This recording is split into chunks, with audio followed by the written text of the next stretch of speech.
Now, like Lenny mentioned a while ago, the grounding issue is that's always the problem. That's the big problem.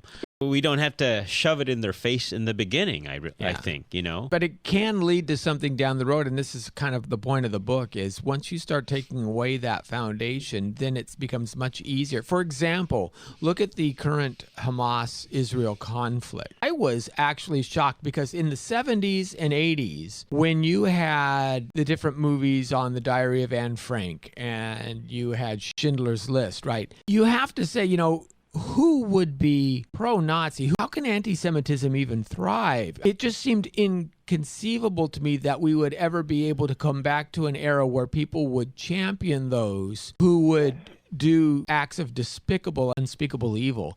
And yet now we have Hamas who did acts of despicable evil, unspeakable evil. And there's pro-Palestinian rallies happening with no regard and justification because, they are the oppressed class. And when you're starting to call Jews Nazis, you are just very, very confused in your terminology. But the point being is when you've unhitched your moral grounding from something like God, then of course you're going to get this relativistic response. And look what it produces, which is actually really scary for our society.